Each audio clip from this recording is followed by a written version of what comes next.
Well, hello, everybody. Welcome to the Sunday show. I've got some good news regarding the Sunday show, too, that we're going to get to. Let me get the ticker up there, get things rolling. We've actually got a lot of things to talk about today. And I started off with nothing. So and then I got to thinking, well, I got more to talk about than what I thought. Get my hat straight there. So, um, hope everybody's having a great week. Let's jump right into it. We'll say hello to well, let's do that first. Let's say hello to the channel members. We don't have that many anymore. I totally get it. Tough economy. I hadn't been able to put a whole lot over there like I want to, but we still got five faithful people. We've got Ramon, Robbie Ross, Corey Oatley, KC, and Adam. Thank y'all for remaining channel members. I've got some good news regarding that. Um, so my schedule at work is going to change after September 8th. I'm going to start having Sundays and Wednesdays off instead of Saturdays and Sundays. And so we'll start doing a video probably the second week in September, the second Wednesday in September, that is. We'll start doing a live show on Wednesday night, and then we'll do one on Sunday night. I'm not sure of the exact times yet. As it gets closer to that, I'll give you a set schedule, and we'll do it just like when we used to do Tuesday and Thursday videos. As far as a close call at work, you guys know I've told you a little bit about my work. I haven't said where I'm working. Still not going to, but my job requires me usually to take, let's say, 20 to 30 phone calls a day. And recently the company has asked me not to promote Trucker Todd at work, like on when I'm dealing with customers, things like that. All my coworkers know what I do, but they have, and they've asked me to not promote the company on here either. Kind of a two-way street, which I'm fine with that. Anyway, I had a caller the other day that called, and they said, "Hey Todd," because I just go by Todd up there, not Trucker Todd, obviously. He goes, "Your voice sounds really, really familiar." And he was a truck driver. He said, "I know I've heard you somewhere."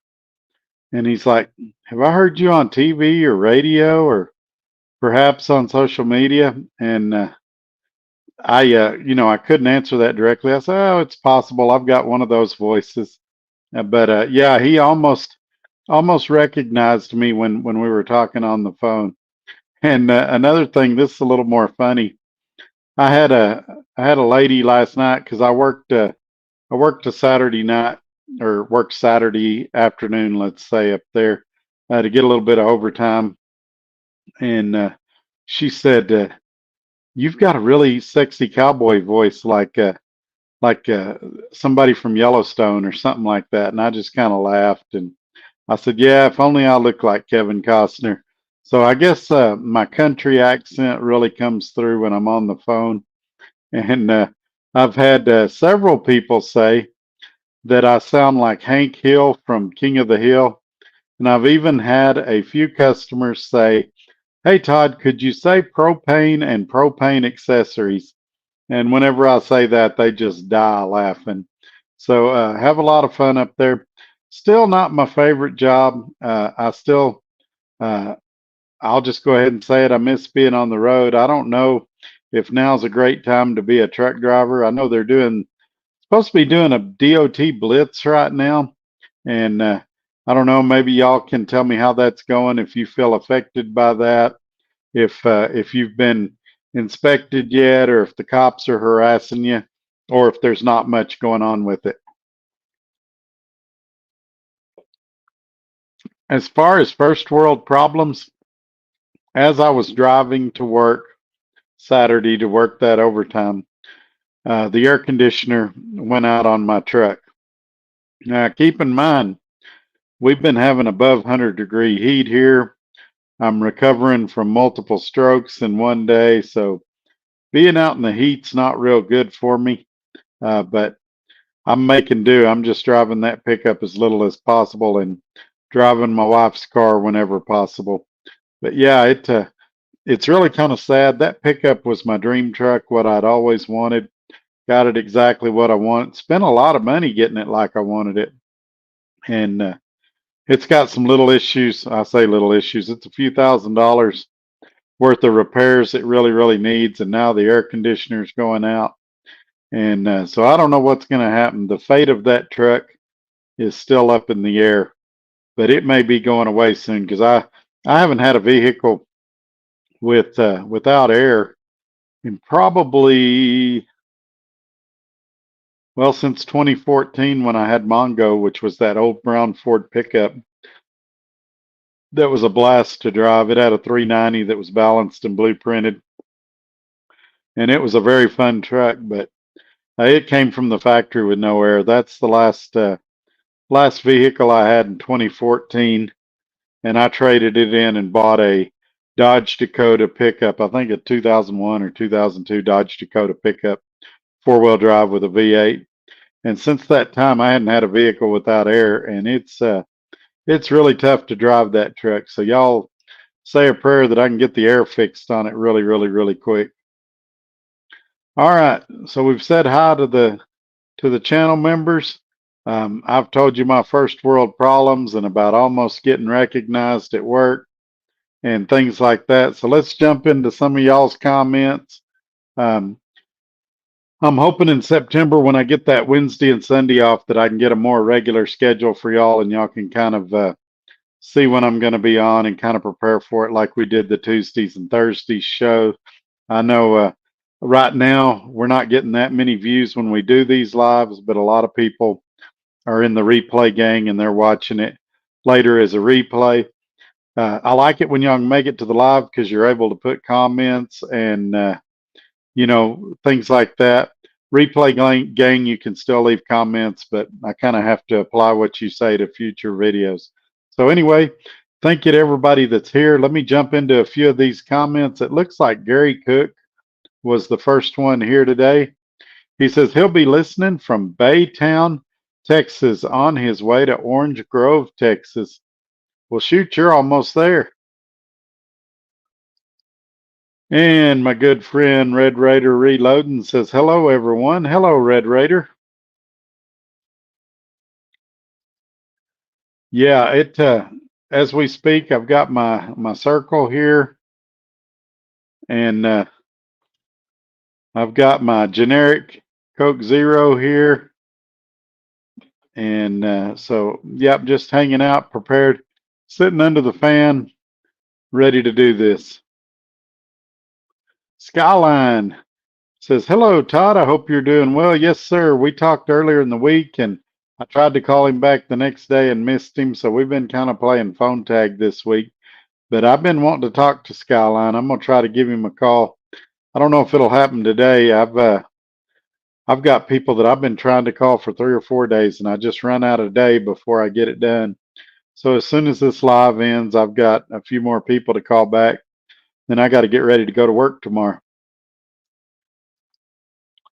Gary Cook says, feels like it's over 100 degrees here in Baytown, Texas. It's hot.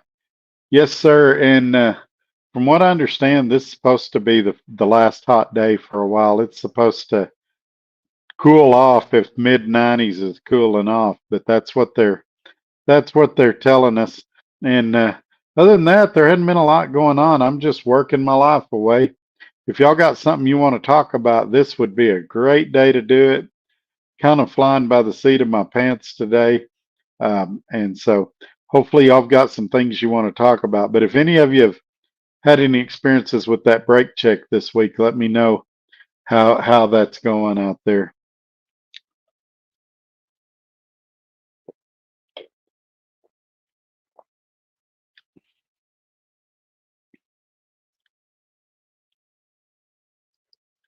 Nicholas Earl says it's close to 100 in the Midwest.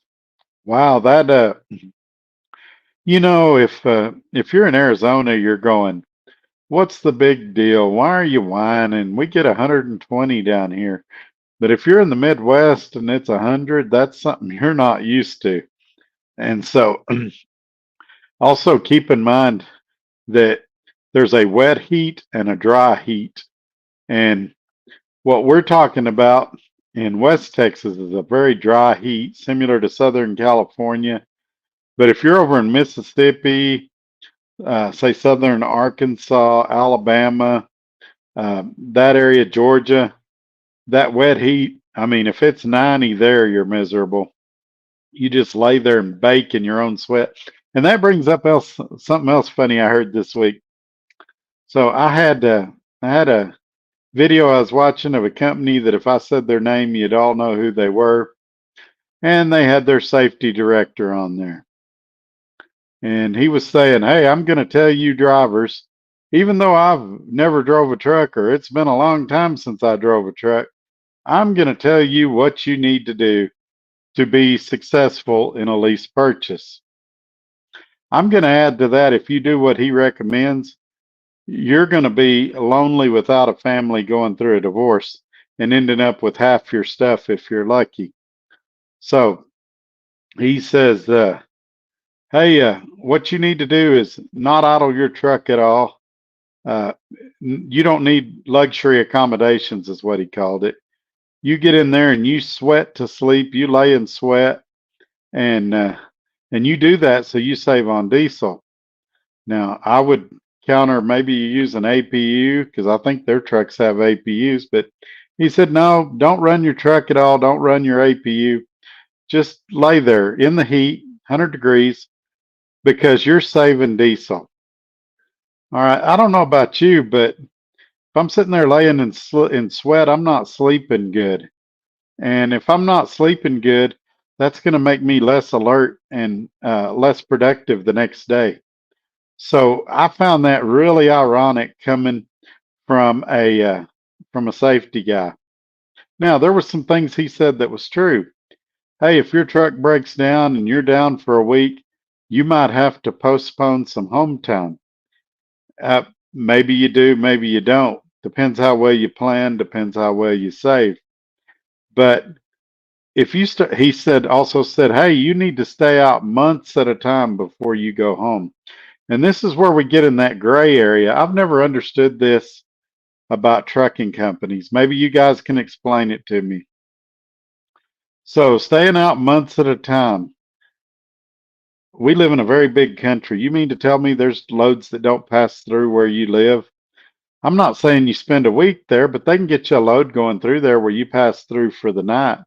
If you're staying out 2 or 3 months at a time, your family, I mean, the dog's going to growl at you when you get home. The kids are going to be like, hey, who's this other guy that's coming over here? Your wife's going to find a new man.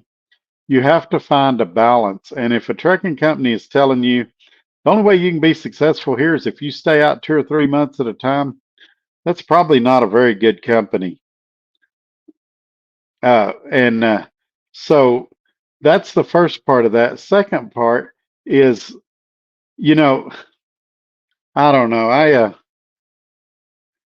I've never had to stay months out at a time to be successful. I'd stay out 6 or 8 weeks at a time, but I've never had to stay out months at a time to be successful. Gary Cook says, I used the Nastic fuel card. I fueled up at TA truck stop in Baytown. I got fuel for 285, the lowest price in a long time. Yeah, they've been saying on the news for a few weeks now that fuel prices are coming down. I haven't reported it because no driver has been telling me that. But usually the news will report it a few weeks before anybody ever really fills it at the pump.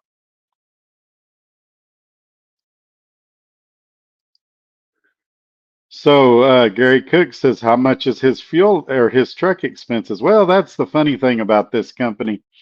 This was a safety director saying this. He's not an owner operator. But anyway, let me pull up this company without saying his name and see if they put their numbers out there. I just thought it was funny to hear a safety director say, hey, it's all right if you don't sleep good, just if you save some on fuel. And I believe their trucks have EPUs, so that would have been my advice. I would have said, hey, use your EPU as much as you can. Another thing that's no fun is you sleep with your truck off, and if you've got a lot of electronics and refrigerator and stuff like that, You wake up 10 hours later and your batteries won't turn over. So I would hope, and they use new nice equipment. I'm sure they don't have that problem. But to tell people, especially with the temperatures we've had in the South, don't idle, save that money, don't go home for 2 or 3 months at a time. I think this is why a lot of people are turned off on lease purchase right now. It, they, I don't know. I probably need to shut up before I say too much, but it's just that you have to find a balance. And I think a lot of people think that, and I used to get these calls all the time too. Todd, I'm working really, really, really hard. I have no doubt you're not working really, really hard, but are you working really, really smart? Oh, another thing he said from the time you leave the fuel pump to the time you get on the highway, you're, if you're rabbit starting, which we'll all agree is bad, that you're burning all the money you saved in fuel at the fuel pump. Well, I guess it depends how big a fuel discount you were getting. When I was using ES Advantage, and I still have their card, I still plan to use it if I drive again. I was getting anywhere from 30 cents a gallon off to over $1 a gallon off. Let's take a middle number there. Let's say 60 cents. That's kind of a halfway point. Take 60 cents by 150 gallons. That's let's see, 60. That's $90 off. Am I going to burn 90 gallons of fuel from the fuel pump to getting on a get on ramp? No, probably not. Now, if I'm only getting 2 or 3 cents or a nickel like Swift was getting, that's why I didn't use their fuel card very much. Then maybe I do. A nickel on 150 gallons is what, $5 or $6? I guess you could burn almost a gallon of fuel getting on if you're rabbit punching it, taking off as quick as you can. So if somebody tells me they're burning that much fuel that quick, I'm going to want to know what kind of fuel discounts they're getting. Let me see if I can see their costs. Well, surprise, surprise, surprise. Not a lot of details here. They just want you to fill out an application. Here we go. Here's some numbers for you. Here's why you need to stay out 2 to 3 months at a time. Starting base pay, $1.25 per mile on all loaded miles, plus a fuel surcharge. So their fuel surcharge formula is based on the pump price above $1.24.5 per gallon, averaged at 7 miles a gallon. So that's not terrible. They also give $1.25 on empty miles after you go 50 miles, but you don't get a fuel surcharge on the empty miles. That's not terrible. That's pretty standard. Let's see. After a year, they give you $1,000 bonus that's paid out at $250 quarterly. So they really give you $250 after the year and then every quarter. And then it goes up from there each year. Let's see. They give you a prepaid legal plan. Well, that's what, $10 a month. And they claim that their average driver saved 76 cents per gallon in April 2022 using their fuel discount. So if that's true, let's go back to what that safety guy said. 76 cents a gallon, you get 150 gallons. That's over $100 in savings. Are you really going to burn $100 of fuel going from the pump to the interstate? Well, not unless you're driving, a lot of miles. It's the 2 or 3 miles to get on. No. So at best, his statement was misleading and exaggerating, or at worst, it was purposefully misleading to achieve an agenda. And with him being a safety guy, I bet we can all figure out what that agenda is. And they don't show any of the fixed expenses or truck payment amounts. So I'm unable to answer that question, but I just thought it was funny that somebody that had never or hadn't done it in many years lease purchased a truck. And I know for a fact he hadn't done it for that company. Has all these great ideas about how you should sleep in your hot truck without idling. And I won't be receiving a cease and desist on this video because I didn't name any names, but they know who they are. I did ask him in the comments though, because since he wants to talk about helping owner operators, and they have inward facing cameras, and they have an app that even looks on your phone, reads your messages, sees what you're doing on your phone and when you're doing it. I asked him how those help independent drivers. Is that part of the freedom that they advertise that you get for being an owner operator with them, is being micromanaged? So it's been about a week since I sent him that message. He's yet to respond, but I'm sure it's because he's asleep in one of their trucks, not idling, to save the company some money. Also, I bet he doesn't run the air conditioner in his office either, because he's trying to save his trucking company money as well.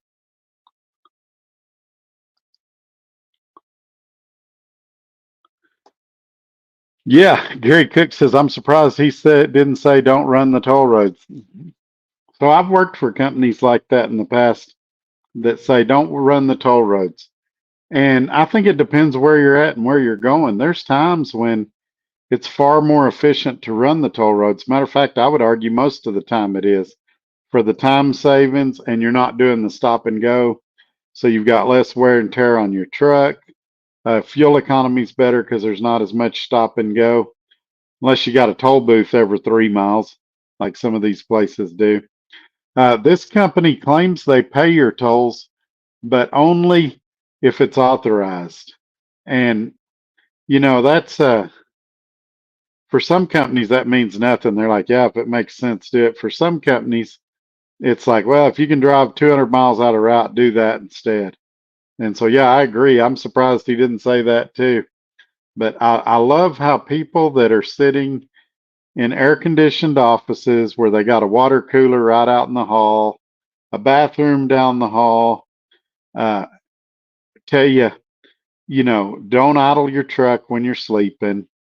Uh, don't ever, under any circumstances, get off in a get on ramp and use the bathroom. And I'll be the first to say that's not the ideal situation.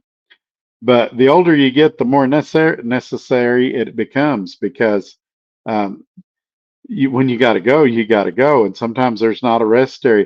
I've heard of trucking companies saying don't pull into a rest area under any circumstances. They'll fire you if you pull in a rest area. Well, you guys know, especially in certain parts of the country, sometimes that's the only truck parking there is.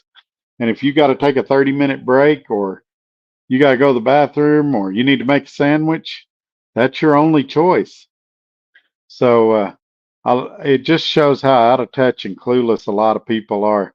And then they wonder why they're having such a hard time finding drivers that want to do over the road. What do you mean you don't want to sleep in a 100-degree truck in your own sweat? What do you mean we want you to hold your pee for 4 hours? I mean, what do they expect? All right, we're caught up on the comments. We're about 25 minutes in. This will be the part of the show where I remind everybody, please give this video a thumbs up, share it on your social media platforms, and make sure you're subscribed. Those of you that are going to be watching the replay, you can still leave a comment, and I'll still respond to it or give it a thumbs up or something. So if you're getting on the replay, don't feel like you can't comment or that nobody's going to see it. I realize you look at the top and you see we got 21 people in here right now, and you think, oh, not very many people are watching this. But later on, the replay gang will get on here and watch this, and it'll kick right back up.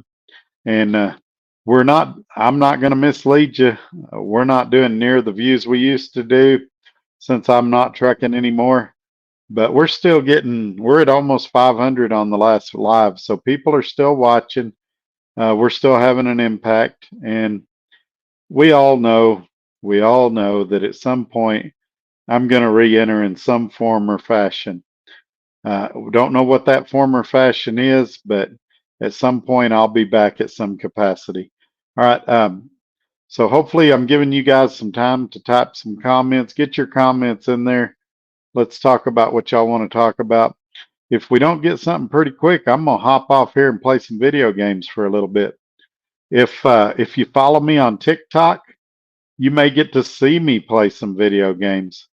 Um, I may hook the camera up and film myself playing or something. I'm not very good, but sometimes my lack of ability is fun to watch, and I usually get quite a bit of views when I do it. So might be something you want to check out if you've got TikTok. I'm not a big fan of TikTok, but I finally got pressured into getting one, and I post some stuff there from time to time as well.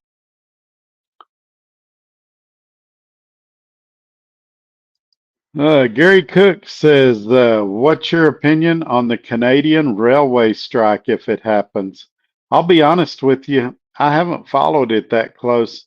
Um, I hadn't even looked into it, but uh, generally speaking, if there's a railway strike in a country like Canada, uh, more Canadian drivers are going to be hauling Canadian freight, which could technically be better for our economy here because we would need more of that freight that Canadians would normally haul would need to be hauled by Americans as the strike goes on. I just and all of this is generally speaking. I'll be the first to tell you I don't know about this specific strike, but I just think as terrible as the economy is right now, it's probably not the best time to be striking.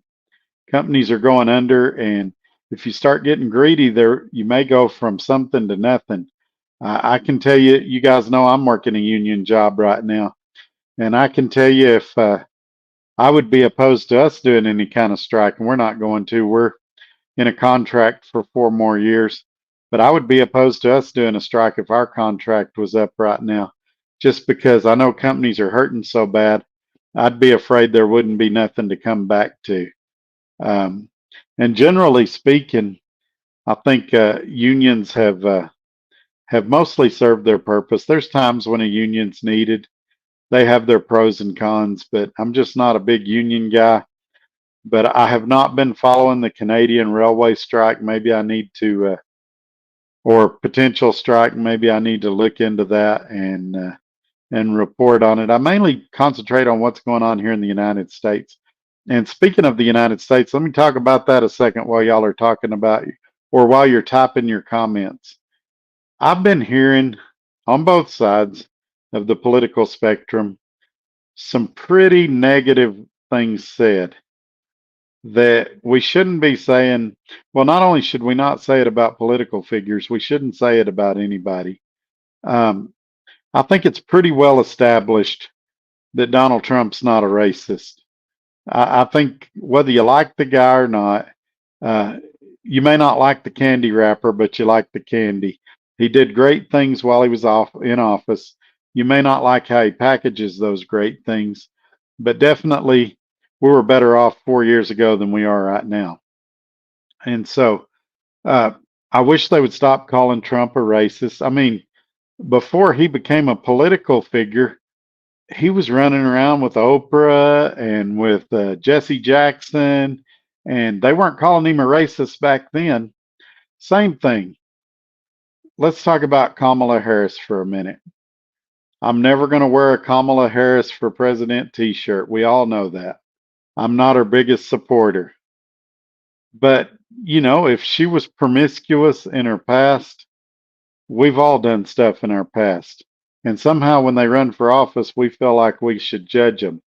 I think we've got plenty enough to dislike about Kamala Harris just on her policy stance, or what we think her policy stance is. She won't do any interviews.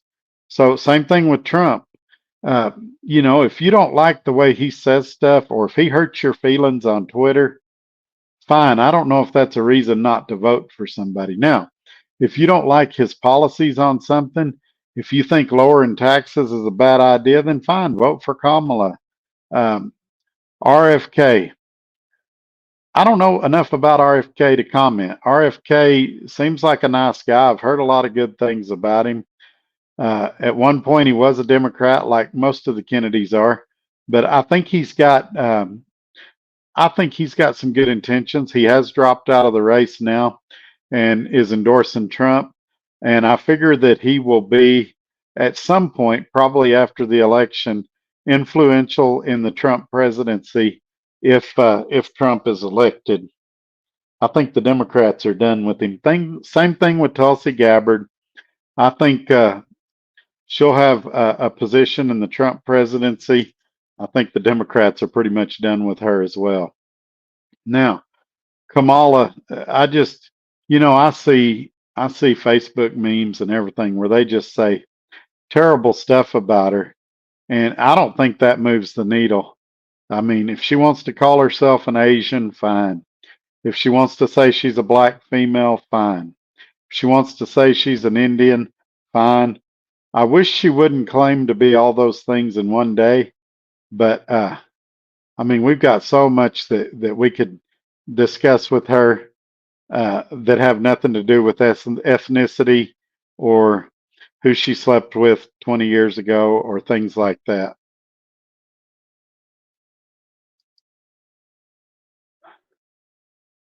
It could be worse. You could be stuck on the space station. I think that'd be kind of fun. I would like that. It'd be better than my work where if you go to the bathroom, they ask you why you're going, where if you're 2 minutes back from break, they're late from break, they're flipping out. They're just walking up and randomly firing people right now. We had like a dozen people that lost their job last week. One of them, I think I've shared this on here, was a female that was very, very influential in teaching me stuff and getting me to where I'm at my job. Very, very smart, very knowledgeable, and she uh, she got fired while I was gone uh, to my dad's funeral and dealing with all that. So I didn't even get to say bye to her. But when I came back, I was like, "Hey, I haven't seen this girl in several days." They said, "Yeah, they walked her out."